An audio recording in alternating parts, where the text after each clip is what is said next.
Hey everyone, welcome back to the channel.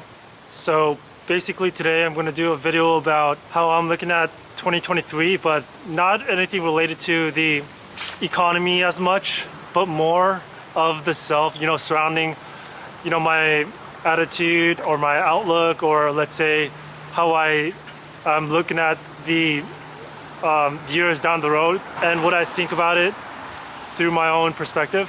One of the things that I do recommend, and I'm going to recommend some ideas or suggestions, and one of them is definitely, I think that being aware is going to be actually number one key, to be honest. Being aware. I think that we get caught up in a lot of things. We get caught up with a lot of the family stuff and business stuff, and I honestly think that even though you have all those responsibilities, I think that this is a time period where it's not going to have a lot of sort of leeway and forgiveness, and I think that maybe it's going to be a lot better that regardless if you're busy or whatnot, you want to try and make the time to sort of, keep aware, and you have to make sure that that's what you're doing, and what you're not doing is having information dump on you. You know what I mean? Otherwise, it's just a waste of time, waste of information and space, energy and space, And I think that you want to be able to filter through some of these informations quite well. And the way you do that is through having a keep up, right? A timeline of certain events and whatnot. Obviously, relying on certain sources helps a lot, whether it might be people, whether it might be other YouTube channels, whether it might be other news sites, that helps as well. And so awareness is definitely one area where I think people can really concentrate on and make sure that you keep up to date. Awareness, I think, throughout the whole year, not just that 1 year, one season, but throughout, on a constant basis, is going to be a good idea. And that brings me to the second part, which is consistency, right? That brings us to a constant state of awareness, right? Or a consistency or a consistent checkup. Being, let's say, sort of constantly aware or a consistent checkup is, I think, a good idea. You know how people do a sort of a self-checkup of how things are going, have people met their goals and things of that nature. Having a consistent timeline where you do sort of a round overall checkup, I think, is good, not just for your own life and responsibilities, but throughout the world. And that'll bring us to, basically the world. I think that a lot of people are siloed in, right? Not just in their regional areas, but their own world. And what I mean is, I think people understand that they are in a sort of a bubble world, or through social media, they were in their own world. A lot of people assume that it is by some people's choice. I think also is not by choice that people are siloed in or sheeped into certain worlds, let's say, right? And those worlds, once they get there, is not even real. Basically, when you have an information barrier, an inverse information barrier, it almost seems as if something like the movie The Matrix, unless somebody else plugs you out, you can't quite leave, right? And that's the issue that I'm seeing. I think is quite prevalent, right? And so I think forcing yourself to make sure you understand world events, not just US events, but world events. Go to whatever your, let's say, interest is. For example, if your country is US, start off with what's going on in Canada and Mexico, right? If you live in Europe, you probably already are well accustomed to learning about other countries, but things of that nature, right? And I think that there's 3 regions in the world where people should keep at a constant basis. I always do. To be honest, I prefer to keep a constant base on almost all continents, but my recommendation for people that have not done this before, 3 regions of the world that you do want to keep concentrating is US, the Euro region, and the Asian region, right?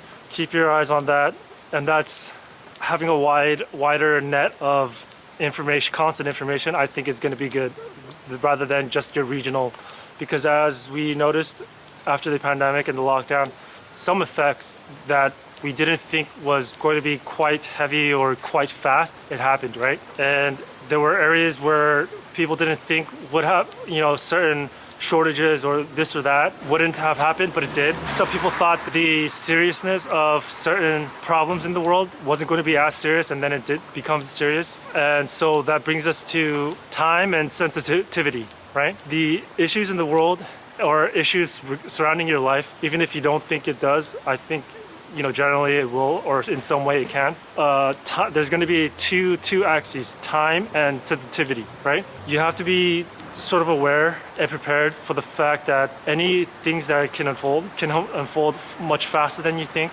and anything that seems not as serious can be much more serious than we think. The issue here is having a grasp on exact timing, or sort of a good idea of timing and sensitivity is lopsided. It's very muddled, right? And to be able to gauge this is difficult. And for a human being, worldwide, this is not going to be it's going to be difficult unless you're zeroed in on whatever situation, whatever acute energy problems here or there. So what do is try and create let's say somewhat of a buffer, right? And obviously I'm talking about the individual average citizen.